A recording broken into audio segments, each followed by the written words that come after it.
감사하신 아버지 하나님, 저를 3년 동안 지켜주시고 또 이 자리에 서게 해주신 것을 정말 감사하게 생각합니다. 제가 오늘 부족한 글을 읽을 때 성령이 그 안에 내재하셔서 머리 숙인 우리 중독자들 가슴속 모두에게 미리 나와서 나와 계신 주님을 만나고 또 멍든 몸과 무너진 마음을 회복할 수 있다는 작은 불씨라도 심어지는 계기가 되었으면 하는 게 저의 간절한 소원입니다. 이 모든 말씀 예수님의 이름으로 기도드립니다. 아멘. 3년 되니까 드릴 말씀이 없어요. 여기 3년 동안 왔다 갔다 한 거 외에는 없는데 홍 장로님이 과거도 좋고 그러니까 계속 쓰라고 말씀을 하셨어요. 그래서 번복이 되더라도 다 잊어 잡섰으니까 한번 들어보세요. 안녕하세요. 저는 알코올 중독자 조입니다. 먼저 세 번째 간증을 허락해 주신 하나님께 감사를 드립니다. 또 사랑으로 이끌어 주시고 12단계로 훈련시켜 주신 홍 장로님과 홍 권사님과 무엇보다 주님의 품으로 인도해 주시고 감싸 주시고 이해해 주신 오 장로님께 큰 감사를 드립니다. 지난 3년 동안 저의 다른 한 발이 되어 같은 걸음으로 같이 해준 제 남편과 이 자리에서 같은 이름표를 달고 아파해주고 위로 격려해 주신 길가족 여러분께 깊은 감사를 드립니다. 두 번의 간증을 통해 말씀드렸듯 저는 8년 먼저 도착하신 시어머님의 초청으로 두 아들과 함께 84년대 LA에 도착했습니다. 대부분의 초기 이민자들의 시작이 그렇듯 조금은 고단한 삶이었습니다. 공항 픽업하시던 분의 직업에 따라 이민자의 직업이 결정된다는 말이 있듯이 저희도 그분들의 도움으로 조그만 주얼리 소매를 시작하게 됐습니다. 바쁜 이민 1세대의 생활 속에서도 초등학교 4학년과 유치원생이었던 두 아들도 부모의 열정적인 이민 생활에 발 맞춰주는 듯 성실히 성장해 주었습니다.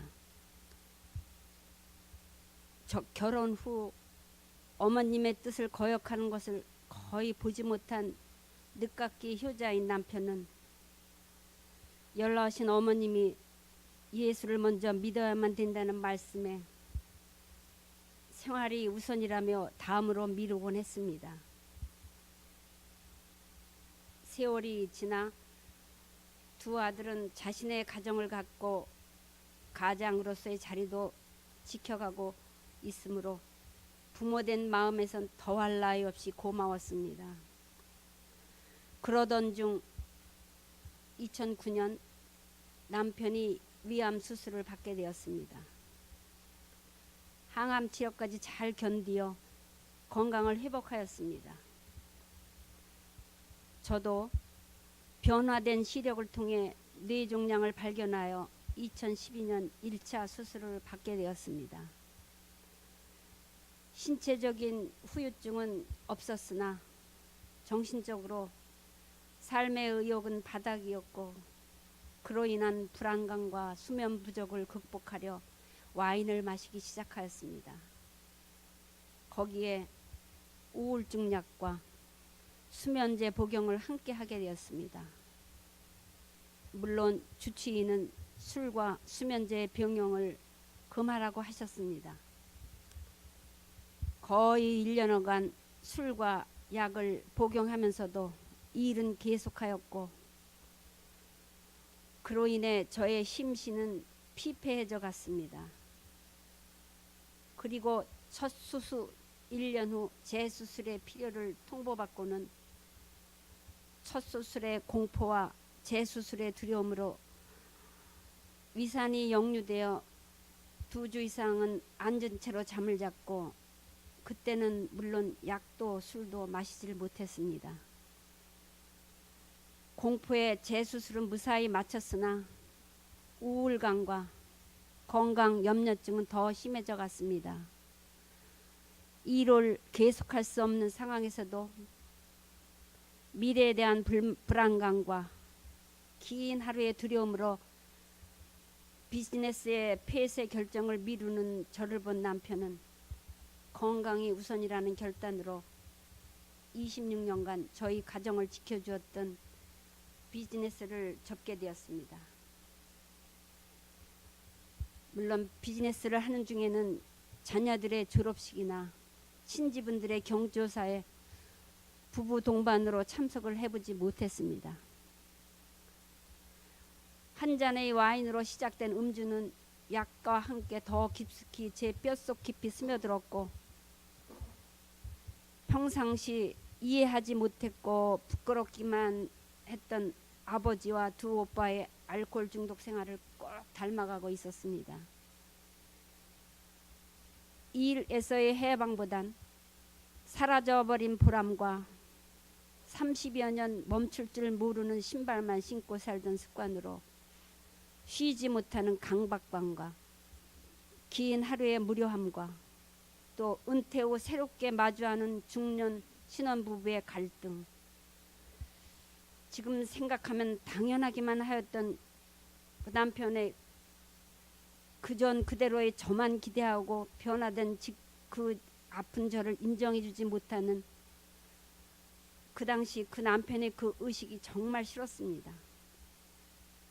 게다가 40여 년 결혼 생활 동안 주고받았던 상처 중에 남편이 받은 상처는 생각지도 않고 그 당시에는 용서하고 이해되고 잊혀진 듯했던 제 안에 남편으로 인한 상처는 남편의 얼굴을 삐집고 나와 매 순간 비디오처럼 돌아가고 있었습니다.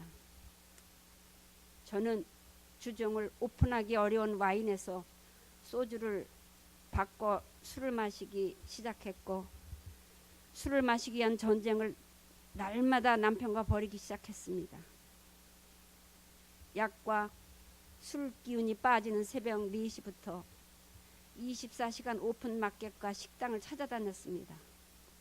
때로는 남편의 눈을 피해 한국마켓 화장실에서 소주를 마시다 못해 입에 부어버린 적도 있었고 남편 몰래 구입한 술을 갖고 사거리를 횡단하려다 넘어졌을 때 무릎이 다친 것보단 술의 무사함에 많이 행복했었습니다.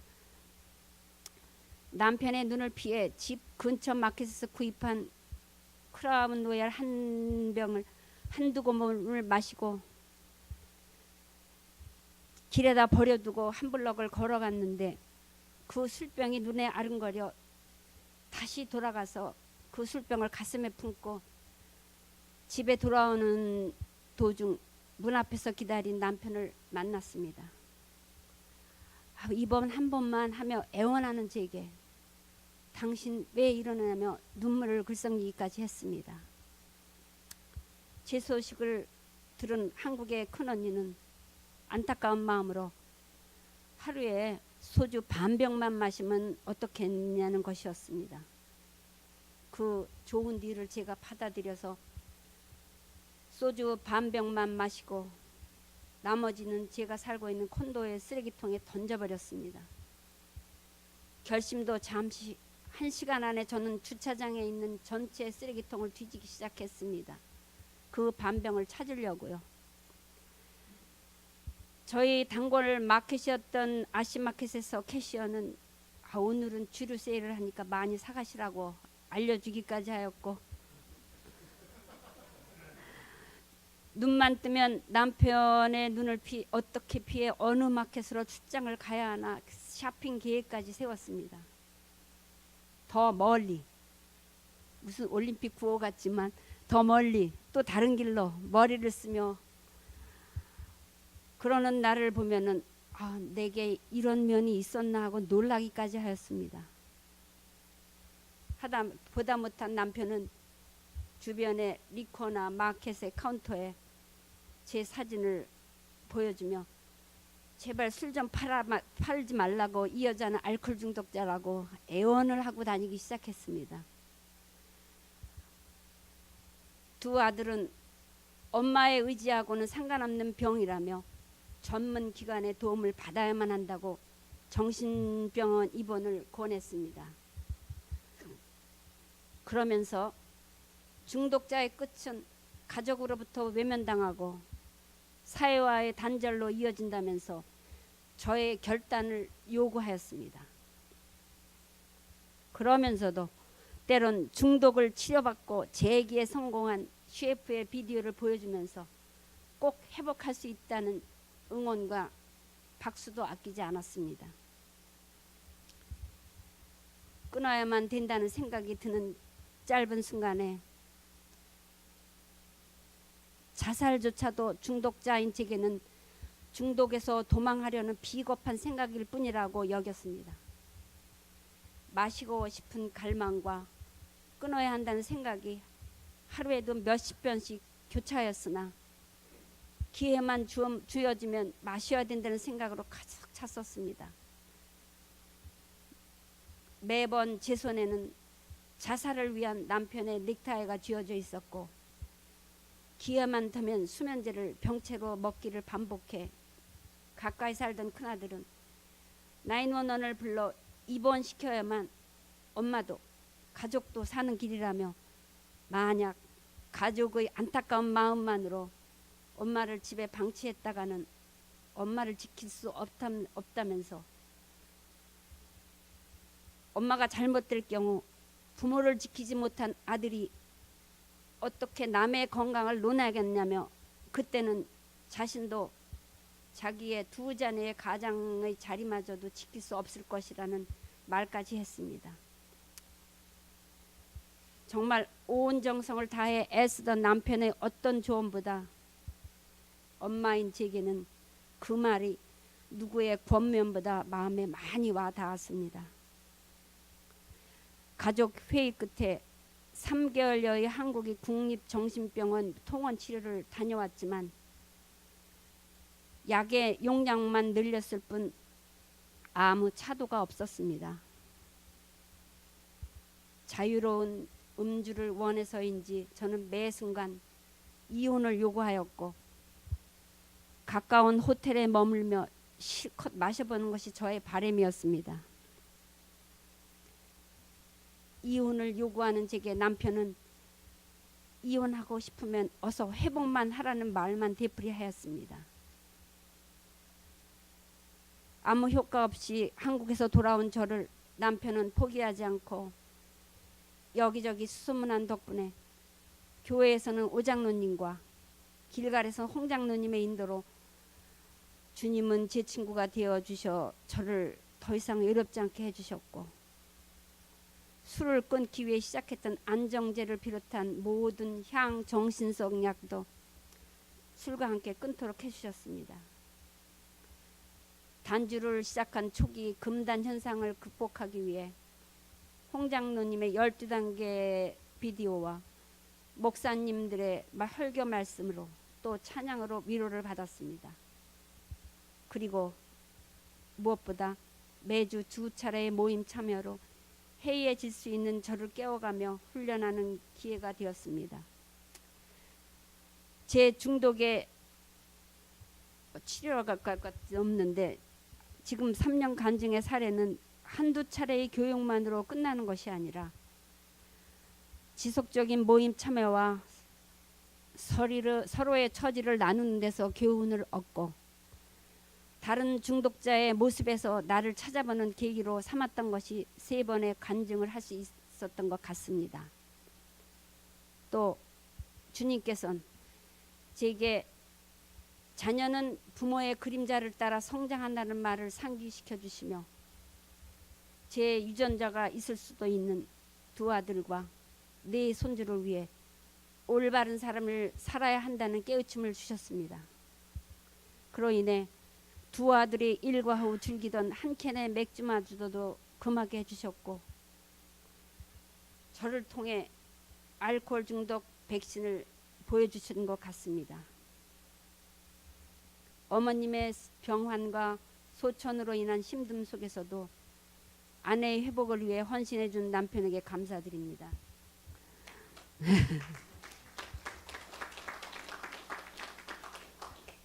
이렇듯 부족한 제가 당부하고 싶은 말은 주님 안에서의 평안함과 12단계를 통한 교육과 한 사람의 신뢰와 사랑이 있다면 극복하지 못할 중독은 없다고 저는 생각합니다. 중독에 걸려 있을 당시 제가 당하는 모든 힘든 상황은 모두가 상대방 때문이라는 생각만 들었습니다. 그러나 회복의 문에 들어서 보니 나의 오늘은 어제의 내 한 걸음에서 비롯된 것이었음은 물론이고 하나님께서 용서받을 수 없는 우리 죄를 용서해 주셨듯 우리 안에 있는 원망과 서운함을 용서해야만이 회복이 시작된다고 저는 생각합니다. 제가 말씀드렸듯 가족이 있으신 중독자분들은 나 자신보다 가족을 위해 자녀의 올바른 발걸음을 인도한다는 뜻으로 회복에 증진하여 주시고 청소년 중독자분들은 나를 사랑해 주시는 분들을 위해 또 무엇보다 당신의 형상 그대로 지으신 하나님의 뜻을 따라 온전한 육체와 정신을 보존해야겠다는 마음으로 회복에 임해 주셨으면 하는 게 제 부족한 제 생각입니다. 회복하시는 분들에게선 도전과 용기를 받았고 잠시 힘들어지고 회복에 실패하신 분들에게선 교훈을 얻어 회복에 도움을 받고 있습니다. 거기에 저는 오늘 회복을 시작했다는 초심의 자세로 살고 있습니다. 여기 계신 모든 중독자분들은 서로에게 스승이 되십니다.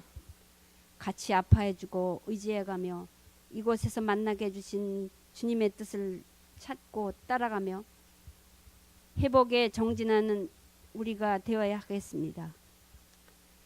인생의 긴 여정에서 잠시 쉼을 가장한 중독이라는 작은 여인 속에 머물렀던 우리들이지만 주님이 마련해 주신 나의 안식처를 찾아 같이 떠나보셨으면 합니다. 고난이라는 이름으로 받은 각자의 숙제를 잘 끝내고 어떤 힘으로도 못 여는 그 무서운 중독이라는 여인 속의 철문을 주님으로부터 받은 작은 열쇠 하나로 그 문을 열고 나가는 우리가 되었으면 합니다. 감사합니다. 사랑합니다.